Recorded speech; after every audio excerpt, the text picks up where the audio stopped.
ಮಾಡಿದಾಗ ಏನಾಗುತ್ತೆ, ಖಂಡಿತ ಇದು ಎರಾಡಿಕೇಟ್ ಮಾಡದೆ ಹೋದ್ರು ಇಂಥ ಅಫೆನ್ಸ್ ಸಪ್ರೆಸ್ ಆಗುತ್ತೆ. ಇದು ಬಹಳ ಇಂಪಾರ್ಟೆಂಟ್ ಒಂದು ನಿಮ್ಮ ಆರ್ಟ್ ಆಫ್ ಇನ್ವೆಸ್ಟಿಗೇಷನ್ ಹೇಳ್ಕೊಡ್ತಾ ಇದೆ. ಇದು ಮಾಡಿ. ಎರಡನೇದಾಗಿ ಏನಂತ ಹೇಳಿದ್ರೆ, ಈ ಗಾಂಜಾ ಸೇಲ್ ಆಗುವಂತ ಜಾಗಗಳು ಯಾವ್ದು ಅಂತ ಹೇಳಿದ್ರೆ ಮಶಾಣಗಳು ನಂಬರ್ 1. ನಂಬರ್ 2 ಪಾರ್ಕ್ಗಳು. ಇಲ್ಲಿ ನೀವು ಕಾನ್ಸಂಟ್ರೇಟ್ ಮಾಡಬೇಕು. ನಿಮ್ಮ ಪೆಟ್ರೋಲಿಂಗ್ ಮಾಡ್ತೀವಿ, ಪೆಟ್ರೋಲಿಂಗ್ ನಾವು ಹಾಕ್ತೀವಿ ಆಫೀಸರ್ಸ್. ನಿಮ್ಮ ವಾಯ್ಸ್ ನುಗ್ಬಿಡ್ ಬಾರ ಇಲ್ಲಿ ಅಲ್ಲಿ ಯಾರ ಕರ್ಕೊಂಬಂದವ್ರಿಗೆ ಒಬ್ಬನ್ ಕರ್ಕೊಂಬನ್ನಿ, ಪೊಲೀಸ್ ಮೇಲೆ ಅಲಿಗೇಷನ್ ಮಾಡ್ತಾರೆ, ಸುಮ್ಮನೆ ಕೂತಿದ್ದವ್ರು ಕರ್ಕೊಂಡು ಹೋದ್ರು ಅಂತ. ನಾವು ಪ್ರಿವೆಂಟ್ ಮಾಡ್ಬೇಕಾದ್ರೆ ಸ್ವಲ್ಪ ಟಫ್ ಆಗಿ ಕೆಲಸ ಮಾಡ್ಬೇಕು. ಎಲ್ವರೆಗೆ ಸಮಾಜದಲ್ಲಿ ಫಿಯರ್ ಇರಲ್ಲ, ಇದು ನೀವು ಎರಾಡಿಕೇಟ್ ಮಾಡಕ್ಕಾಗಲ್ಲ. ಮತ್ತೆ ಈ ಬಿಸ್ನೆಸ್ ಇಂದ ನಮ್ಮಲ್ಲಿ ರೌಡಿಸಂ ಜಾಸ್ತಿ ಆಗಿದೆ. ಈ ಇನ್ಫಾರ್ಮೇಶನ್ ಸೇಲ್ಸ್ ಅಂಡ್ ಬೈಯಿಂಗ್ ಶುರು ಆದ್ರೆ ಆ ಇನ್ಫಾರ್ಮೇಶನ್ ಪೊಲೀಸ್ ಅಧಿಕಾರಿಗಳಿಗೆ ಹೋಗೋಕ್ ಮುಂಚೆ this information will go to the anti social elements. ಪೊಲೀಸರಿಗೆ ಗೊತ್ತೇ ಇರುವುದಿಲ್ಲ ಇದು. ಅವ್ರು ಹೋಗಿ ಹೆದರ್ಸ್ಬಿಟ್ಟು ಮಾಮೂಲು ತಗೊಳಕ್ ಶುರು ಮಾಡ್ತಾರೆ. ಒಂದ್ ಕಡೆ ರೌಡಿಸಂ ಜಾಸ್ತಿ ಆಗಿದೆ, ಇನ್ನೊಂದ್ ಕಡೆ ಡ್ರಗ್ಸ್ ಸೇವಿಸಿ ಹೆಲ್ತ್ ಹಾಳಾಗ್ತದೆ. ಆ ಮನೆಯಲ್ಲಿ ತಂದೆ ತಾಯಿಗೆ ನೆಮ್ಮದಿ ಇಲ್ಲ, ಮ್ಯಾರಿಡ್ ಪರ್ಸನ್ಗೆ ಹೆಂಡತಿಗೆ ನೆಮ್ಮದಿ ಇಲ್ಲ, ಮನೆ ಮೇಲೆ ಕಾನ್ಸಂಟ್ರೇಷನ್ ಮಾಡಕ್ಕಾಗಲ್ಲ, ಸರಿಯಾದ ಎಜುಕೇಶನ್ ಸಿಕ್ಕಲ್ಲ. ನಮ್ಗೆ ಏನು ಯಂಗ್ಸ್ಟರ್ಸ್ ಅಂತ ನಾವು ಹೇಳ್ತಾ ಇದ್ದೀವಿ, every youngster will be earning member of the family. His income is A national income. 4 ಜನ ಕೆಲಸ ಇಲ್ಲದೆ ಬೇಕಾರಿದ್ರೆ ಅದು ನಮ್ಮ ದೇಶಕ್ಕೆ ಹಾನಿ ಉಂಟು ಮಾಡುತ್ತೆ, ನಮ್ಮ ದೇಶಕ್ಕೆ ಹಾನಿ ಉಂಟು ಮಾಡುತ್ತೆ. ಅವ್ನು ಅರ್ನ್ ಮಾಡಲಿಲ್ಲ ಅಂತ ಹೇಳಿದ್ರೆ ನಮ್ಮ ದೇಶಕ್ಕೆ ಸಫಿಶಿಯಂಟ್ ಇನ್ಕಮ್ ಬರಲ್ಲ. ಇನ್ಕಮ್ ಇಲ್ಲ, ರೆವೆನ್ಯೂ ಇಲ್ಲ ಅಂತ ಹೇಳಿದ್ರೆ ದೇಶ ಪ್ರೋಗ್ರೆಸ್ ಆಗಿಲ್ಲ. ಇದು ಬಹಳ connected to each and other. ಎಲ್ಲಾ ತರ ಕ್ರೈಮ್ಸ್ ಗಳಾಗುತ್ತೆ. ನಾನು ಒಂದು ಲೆಟರ್ ಬರೀತೀನಿ ಪೊಲೀಸ್ ಕಮಿಷನರ್ ಸಾಹೇಬರಿಗೆ ಅಥವಾ ಹೋಮ್ ಮಿನಿಸ್ಟರ್ಗೆ ಬರೀತೀನಿ. ಬೆಂಗಳೂರು ನಗರ ಇದು ವೆರಿ ವಾಸ್ಟ್. ನಂಬರ್ 1, ಹಾಲಿ ಕೊಟ್ಟಿರುವಂತಹ ಸ್ಟಾಫ್ ಇಸ್ ನಾಟ್ ಸಫಿಶಿಯಂಟ್. ಈಗ ಬರೀ ಒಂದು ಸಿಸಿಬಿ ಅಂತ ಹೇಳಿದ್ರೆ ಎಷ್ಟು ಕೇಸಸ್ ಅಂತ ನೋಡಕ್ಕಾಗುತ್ತಾರೋ.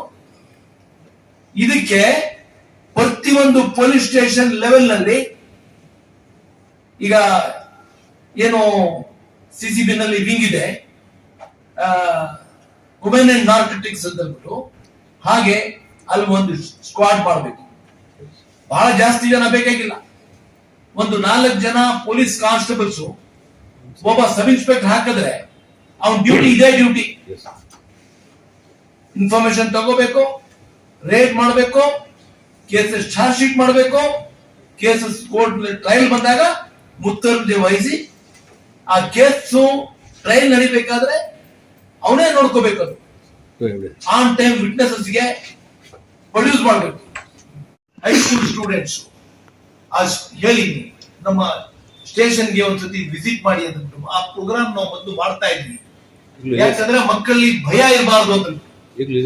ನೀವು ಮನೆ ಚೆನ್ನಾಗಿದ್ಯಾ ಅಂತ ಹೇಳ್ಬಿಟ್ಟು ಮಾತಾಡ್ತಾ ಇರಿ, ಬರ್ತಾ ಇರಪ್ಪ ಏನಾದ್ರು ಇದ್ರೆ ಅಂತ ಹೇಳಿ ಅವ್ನು ಯಾವ್ದೋ ಒಂದು ಇನ್ಫಾರ್ಮೇಶನ್ ತಂದು ಕೊಡ್ತಾರೆ. ಈ ಇನ್ಫಾರ್ಮೇಶನ್ ಹೋಗ್ಬೇಕು ಅವ್ರಿಗೆ. ಎಲ್ಲ ಸ್ಟೂಡೆಂಟ್ಸ್ಗೆಲ್ಲ ಹೇಳ್ಬಿಟ್ಟಿದ್ದಾರೆ, ಈಗ ಅವರೆಲ್ಲ ವಾಚ್ ಮಾಡ್ತಾ ಇದ್ದಾರೆ. ಈ ಇನ್ಫಾರ್ಮೇಶನ್ ಡೆಫಿನೆಟ್ಲಿ ಹೋಗುತ್ತೆ ಅಂತ ಈ ತರ ಪ್ರಿವೆಂಟಿವ್ ಮೆಜರ್ಸ್ ಮಾಡಿದ್ರೆ ಸಮಾಜದಲ್ಲಿ ಒಂದು ಒಳ್ಳೆ ಕೆಲಸ ಮಾಡಬೇಕು. There are so many things to prevent. ಇದು ಮಾಡಿ ಸ್ಕೂಲ್ಸ್ಗೆ ವಿಸಿಟ್ ಮಾಡಿಸಿ, ಹೇಗಿದ್ರು ನಿಮ್ಮ ವಯಸ್ಸಿನ ಓಡಾಡ್ತಾರೆ. ಆ ಸ್ಕೂಲ್, ಹೈಸ್ಕೂಲ್, ಕಾಲೇಜ್ ಲೆವೆಲ್ ನಲ್ಲಿ ಒಂದು ಫೈನ್ ಬುಕ್ ಮಾಡಿ ಸುಮ್ಮನೆ ಹೇಳ್ಬೇಕು ಇನ್ಫಾರ್ಮೇಶನ್. ಈ ತರ ಗೊತ್ತಾಗ್ಬಿಟ್ಟಿದೆ, ಯಾರೋ ಬರ್ತಾರಂತ ಇಲ್ಲಿಗೆ, ಆ ಸ್ಟೂಡೆಂಟ್ಸ್ಗೂ ಭಯ ಬರಬೇಕು, ಇವ್ರಿಗೂ ಭಯ ಬರಬೇಕು.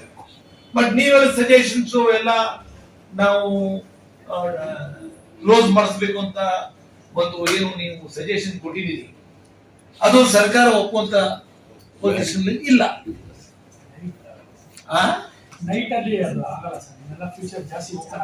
ಕರೆಕ್ಟ್, ನೀವು ಹೇಳುದು ನಾನು ಅಕ್ಸೆಪ್ಟ್ ಮಾಡ್ತಾ ಅಗ್ರಿ ಮಾಡ್ತೀನಿ. ಇದೆಲ್ಲ ಇದೆ changed to megapolis cities, Ah. where everything has to be available 24 hours. 24 hours open. Yes. Then only it becomes. ಈಗ ನಾವು ಏನಂತ ಹೇಳಿದ್ರೆ ಕುಣಿಯಕ್ ಬರ್ತದೆ ನೆಲ ತುಂಕು ಅಂತ ಹೇಳಿದಾಗೆ ನಾವು ಇದೆಲ್ಲ ಹೇಳ್ಕೊಂಡ್ರೆ ಆಗಲ್ಲ. ನಮ್ಮ ವ್ಯಾಪ್ತಿಲಿ ಏನಿದೆ ಅದು ಮಾಡಬೇಕು. ನೀನ್ ಹೇಳ್ಬೇಕಾದ್ರೆ ಇನ್ವೆಸ್ಟಿಗೇಷನ್ ಆಗ್ಲಿ, ಪ್ರಿವೆನ್ಷನ್ ಆಫ್ ಕ್ರೈಮ್ ಆಗ್ಲಿ, ಇಟ್ ಈಸ್ ಅನ್ ಆರ್ಟ್. ನಿಮ್ಗೆ ಬರೀ ನಿಮ್ CRPC ಒಂದು ಫೌಂಡೇಶನ್ ಹಾಕೊಡುತ್ತೆ ಅಷ್ಟೇ. ಉಳಿದೆಲ್ಲ ನೀವು ಹುಟ್ಟಿಸ್ಕೋಬೇಕು, ಯಾವ ತರ ಇನ್ವೆಸ್ಟಿಗೇಷನ್ ಮಾಡಬೇಕು ಅಂತ, ಯಾವ ತರ ನಾವು ಪ್ರಿವೆಂಟ್ ಮಾಡಬೇಕು ಅಂತ ಹೇಳ್ಬಿಟ್ಟು ಅದ್ ಯಾರು ನಿಮ್ಗೆ ಕೇಳಕ್ ಹೋಗಲ್ಲ. ನೀವು ಮಾಡ್ಬೇಕು ಕೆಲಸ. ಯಾವಾಗ ಮಾಡ್ತೀರ ಅಂತ ಹೇಳಿದ್ರೆ ನಿಮ್ಮಲ್ಲಿ ನಿಷ್ಠೆ ಇದ್ರೆ ಕೆಲಸ ಮಾಡ್ತಾರೆ, ಇದ್ರಲ್ಲಿ ಮಾಡಕ್ ಹೋಗಲ್ಲ. ನಾನು ಇನ್ವೆಸ್ಟಿಗೇಷನ್ ಡೇಟ್ ನಿಮ್ಗೆಲ್ಲ ಕೇಳಿರ್ಬೋದು, ಗೊತ್ತಿದ್ಯಾ? 32 cases ended in life imprisonment. Total 47 ಮೆಂಬರ್ಸ್ಗೆ ನಾನು ಲೈಫ್ ಇಂಪ್ರಿಸನ್ಮೆಂಟ್ ಕೊಡಿಸಿದ್ದೀನಿ. ಆಯ್ತಾ? 15 ತಿಂಗಳಲ್ಲಿ ಇದೇ ಬ್ಯಾಟ್ರಾಯನ್ಪುರ ಪೊಲೀಸ್ ಸ್ಟೇಷನ್ ಯಾರು ಬಂದಿಯಾರಲಿ ನಿಮ್ CCB ನೀವು ರೆಕಾರ್ಡ್ ತೆಗೆದು ನೋಡ್ಬೇಕು. James William Stuart case British national ಬಂದಾಗ ಚಂದ್ರ ಲೇಔಟ್ ಎಲ್ಲಿದೆ? ಚಂದ್ರ ಲೇಔಟ್ ನಲ್ಲಿ ಕೇಸ್ ರಿಜಿಸ್ಟರ್ ಆಗಿದ್ದದು. ಒಂದ್ ಕಡೆ British national James William Stuart ಕೊಲೆ ಆಗುತ್ತೆ. ಆಮೇಲೆ ಅವನ ಫ್ಯಾನ್ಸಿ ಮೇಲೆ ರೇಪ್ ನಡೆಯುತ್ತೆ. ಆ ಕೇಸ್ ನನ್ ಕೊಟ್ಟಿದ್ರು. ನಾನು ವಿತಿನ್ 13 ಮಂತ್ಸ್ ಕೇಸ್ ಡಿಟೆಕ್ಟ್ ಮಾಡಿ ಲೈಫ್ ಇಂಪ್ರಿಸನ್ಮೆಂಟ್ ಕೊಡಿಸಿದ್ದೀನಿ. ನಿಮ್ಮಲ್ಲಿ ಈಗಲೂ ಹೋಗಿ ನೀವು ನೋಡಿದ್ರೆ ರೆಕಾರ್ಡ್ ಸಿಗ್ಬೋದು, ಗೊತ್ತಾಯ್ತಲ್ಲ? ಆಮೇಲೆ 15 ಮಂತ್ಸ್ ನಲ್ಲಿ ನಾನು ಡೆತ್ ಸೆಂಟೆನ್ಸ್ ತಗೊಂಡಿದ್ದೀನಿ. ಯಾವ ಸ್ಟೇಷನ್? ನಿಮ್ಮ ರಾಜಾಜಿನಗರ್ ಪೊಲೀಸ್ ಸ್ಟೇಷನ್ ಕೇಸ್.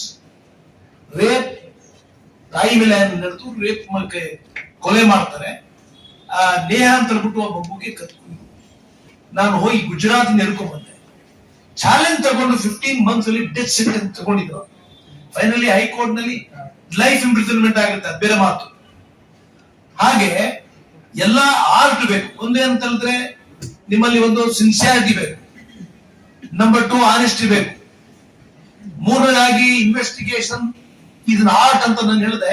ಆ ಕನ್ಸರ್ನ್ ಇದ್ರೆ ನಿಮ್ಗೆ ಸಮಾಜದ ಮೇಲೆ ನೀವು ಒಳ್ಳೆ ಇನ್ವೆಸ್ಟಿಗೇಷನ್ ಮಾಡ್ತೀರಿ. ಐಡಿಯಾಸ್ ಎಲ್ಲಿಂದ ಉದ್ಭವ ಆಗುತ್ತೆ ಅಂತ ಹೇಳಿದ್ರೆ ಯಾವ ಮನುಷ್ಯನ ಮನಸ್ಸಿನಲ್ಲಿ ಚಿಂತನೆ ಇರುತ್ತೆ ಅಲ್ಲಿ ಐಡಿಯಾಸ್ ಬರುತ್ತೆ. ಹೀಗ್ ಮಾಡಬೇಕು, ಹಾಗೆ ಮಾಡಬೇಕು ಅಂತ. Police officers have their own limitations. Rehabilitation centres ಅಂತ ನೀವೇನ್ ಹೇಳ್ತಾ ಇದ್ರೆ ನಿಮ್ದು ಓನ್ ಲಿಮಿಟೇಷನ್ಸ್ ಆರ್ ದೇರ್, ನಿಮ್ಮ ಪ್ರಾಬ್ಲಮ್ಸ್ ಇದೆ. ನಮ್ಮ ಡೈರೆಕ್ಟರ್ ಫೋರೆನ್ಸಿಕ್ ಲ್ಯಾಬೊರೇಟರಿ ಅವರು ಬಂದಿದ್ದಾರೆ. ನಮ್ಮ ನಿಮ್ಮಾನ್ಸಿಂದ ನಮ್ಮ ಪ್ರೊಫೆಸರ್ ಸಾಹೇಬರು ಬಂದಿದ್ದಾರೆ. ಎಲ್ಲರದು ಪ್ರಾಬ್ಲಮ್ಸ್ ಇದೆ. ಇದು ಬರೀ ಒಂದು ಸೆಕ್ಷನ್ ಆಫ್ ಪೀಪಲ್ ನಾವು ಸರಿಪಡಿಸ್ತೀವಿ ಅಂತ ಹೇಳಿದ್ರೆ ಸಾಲ. ಇದರ ಬಗ್ಗೆ ಇಂತಹದ್ದೇ ಸುಮಾರು ಡಿಬೇಟ್ಸ್ ನಾವು ಹಮ್ಕೋಬೇಕು. ದೊಡ್ಡ ಲೆವೆಲ್ ನಲ್ಲಿ ಒಪಿನಿಯನ್ ತಗೋಬೇಕು. ಈ ಒಂದು ಮೀನೇಸ್ ಎರಾಡಿಕೇಟ್ ಮಾಡಬೇಕಾದ್ರೆ ಸಜೆಷನ್ಸ್ ನಿಮ್ಮಿಂದ ಪಡ್ಕೋಬೇಕು. ನಿಮ್ಗೆ ಹೇಳ್ಬೇಕಾದ್ರೆ ಈಗ police department they have their own work. ನಮ್ಮ ಕಾಲದಲ್ಲಿ ಇನ್ನೂ ಪೊಲೀಸ್ ಫೋರ್ಸ್ ಬಹಳ ಕಡಿಮೆ ಇತ್ತು. ಈಗ ಸ್ವಲ್ಪ ಸ್ಟೇಷನ್ ಲೆವೆಲ್ ನಲ್ಲಿ ಸ್ಟಾಫ್ ಜಾಸ್ತಿ ಮಾಡಿದ್ದಾರೆ, ಅದು ಸಾಲದು. ಇದರ ಬಗ್ಗೆ ಕಾನ್ಸಂಟ್ರೇಟ್ ಮಾಡಕ್ಕಾಗಲ್ಲ. ಸ್ಟೇಷನ್ ಅಲ್ಲಿ ಮರ್ಡರ್ ಆದ್ರೆ ಒಂದು 8 ದಿವಸ ಹೋಯ್ತು, ರಾಬರಿ ಆದ್ರೆ 3 ಡೇಸ್ ಹೋಯ್ತು, ರೇಪ್ ಆದ್ರೆ 1 ವಾರ ಇನ್ವೆಸ್ಟಿಗೇಷನ್ ಮಾಡಬೇಕು ನಾವು ಕನಿಷ್ಠ. ಅಕ್ಯೂಸ್ ಸಿಗ್ಲಿಲ್ಲ ಅಂತ ಹೇಳಿದ್ರೆ 1 ತಿಂಗಳು ಹಿಂದೆ ಬಿಡಬೇಕು. ಕೇಳ್ತಾ ಇರ್ತಾರೆ, ಬೆಳಗ್ಗೆ ಹೋದ್ರೆ ಸಂಜೆವರೆಗೆ 1-2 ಜಾಗದಲ್ಲಿ ಹೋಗಿ ಬಂದ್ರೆ ಟೈಮ್ ಆಗೋದು. This are all the practical problem. ಇದು ಡ್ರಗ್ಸ್ ಮೀನೇಸ್ ಏನಿದೆ, it is worst than any disease. ಈಗ ಮೊನ್ನೆ ಬಂದಿತ್ತಲ್ಲ ಕೋವಿಡ್, ಅದಕ್ಕಿಂತನೂ ವರ್ಸ್ಟ್. ಅದು ಬಂತು ಹೋಯ್ತು, ಬಟ್ ಇದು ಹೋಗಂಗಿಲ್ಲ. ಲೈಫ್ ಲಾಂಗ್ ನಮ್ ಜೊತೆಲಿ ಇರುತ್ತೆ. ಈಗ ಇದಕ್ಕೆ ಯಾವ ತರ ನಾವು ಪ್ರಿವೆಂಟ್ ಮಾಡೋದು,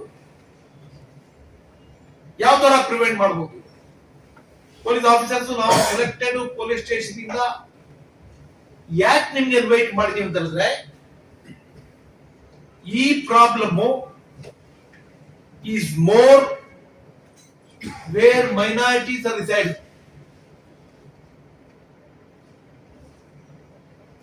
ಬೇರೆ ಪೊಲೀಸ್ ಸ್ಟೇಷನ್ ಅಲ್ಲಿ ಇಷ್ಟೊಂದು ಜಾಸ್ತಿ ಇಲ್ಲ. ಡಿಜಿ ಹಳ್ಳಿ ಯಾಕೆ ಜಾಸ್ತಿ ಆಯ್ತು? ಅವ್ರು ಹೇಳಿದ್ರು 100% ಮೈನಾರಿಟೀಸ್ ಇದ್ದಾರೆ. ಕೆಜಿ ಹಳ್ಳಿಯಲ್ಲಿ ಎಲ್ಲೂ 100% ಮೈನಾರಿಟೀಸ್. ಜಯನಗರ 50% ಮೈನಾರಿಟೀಸ್. ಆಮೇಲೆ Chandra layout, there is a big locality, Nayanahalli ಅಂತ ಇದೆ, ಲಾಯರ್ಪಾಳ್ಯ ಅಂತ ಕರಿತೀವಿ. ಆಮೇಲೆ ಇನ್ನೊಂದು ಹೆಸರು ಗಂಗೋನಹಳ್ಳಿ ಅಂತ ಇದೆ. ಚಂದ್ರ ಲೇಔಟ್ ಪಕ್ಕದಲ್ಲಿ, ಸಾರಿ ನಿಮ್ಮ ಕುಮಾರಸ್ವಾಮಿ ಲೇಔಟ್ ಪಕ್ಕದಲ್ಲಿ ಒಂದು ದೊಡ್ಡ ಇಲಿಯಾಸ್ ನಗರ ಅಂತ ಇದೆ. ಹೀಗೆ ಎಲ್ಲಿ ಮೈನಾರಿಟೀಸ್ ಅರ್ಧೇ ಈ ಮೀನೇಸ್ ಇದ್ದು, ಇದರಿಂದ ಏನಾಗ್ತಾ ಇದೆ ಅಂತ ಹೇಳಿದ್ರೆ, number 1 you will be victim of different diseases. Bengaluru के नौजवानों में खास तौर पर मुस्लिम नौजवानों में तेजी के साथ फैल रही ड्रग्स की लत, ड्रग्स की आदत पर काबू पाने के लिए कर्नाटक रियासती अक़लियती कमीशन अब हरकत में आ चुकी है। कमीशन के सदर अब्दुल अजीम ने आज बतारीख 19 अक्टूबर 2023 बरोज जुमेरात केएमडीसी भवन में एक अहम मीटिंग तलब की। इस मीटिंग में तकरीबन 10 पुलिस स्टेशनों के police inspectors, central crime branch CCB के assistant commissioner of police Kumar, इसके अलावा निम्हांस के साइकेट्रिक डिपार्टमेंट के assistant professor doctor Jayant Mahadevan को भी खुसूसी तौर पर मदऊ किया गया था। इस अहम मीटिंग में मुख्तलिफ रिहाब सेंटरों के और एनजीओस के नुमाइंदे भी मौजूद थे। 2 घंटे से जायद वक्फे तक चली इस मीटिंग में ड्रग्स के मसले पर खुलकर बातचीत हुई। किस तरह चंद अनासिर मासूम नौजवानों को यहाँ तक के कम उम्र के बच्चों को ड्रग्स के जाल में फंसा रहे हैं। शहर के मुख्तलिफ इलाकों में किस तरह ड्रग्स का काला धंधा चल रहा है। खास तौर पर मुस्लिम अक्सरियती इलाके जेजेआर नगर, डीजे हल्ली, केजे हल्ली और चंद दीगर इलाकों में नौजवान ड्रग्स के आदी बन रहे हैं, अपनी जिंदगियों को तबाह व बर्बाद कर रहे हैं। ड्रग्स के नए नए टैबलेट, नशे के नए नए तरीकों की जानकारी मुख्तलिफ एनजीओस के नुमाइंदों ने इस इजलास में पेश की। सबको सुनकर हैरत हुई कि किस तरह नौजवान ड्रग्स की वजह से अपनी जिंदगियों को बर्बाद कर रहे हैं। यहाँ तक कि सांप के जरिए नशा लेने के मामलात सामने आ रहे हैं। इस इजलास में तमाम की बातें सुनने के बाद कर्नाटक रियासती अक़लियती कमीशन के चेयरमैन और रियासत के साबिक पुलिस ऑफिसर अब्दुल अजीम ने कहा कि ड्रग्स का ये मसला कोरोना वबा से भी ज्यादा खतरनाक साबित हो रहा है। अब्दुल अजीम ने अपने तजुर्बे की रोशनी में पुलिस इंस्पेक्टरों को हिदायत दी कि वो इस मसले के हल के लिए संजीदगी और सख्ती से काम करें। अब्दुल अजीम ने कहा कि माइनॉरिटी कमीशन की जानिब से रियासती हुकूमत को जल्द ही मकतूब रवाना किया जाएगा, जिसमें ड्रग्स के टैबलेट्स पर पाबंदी आयद करने, हर पुलिस डिवीजन में एक अलहदा स्क्वाड कायम करने की तजवीज़ पेश की जाएगी।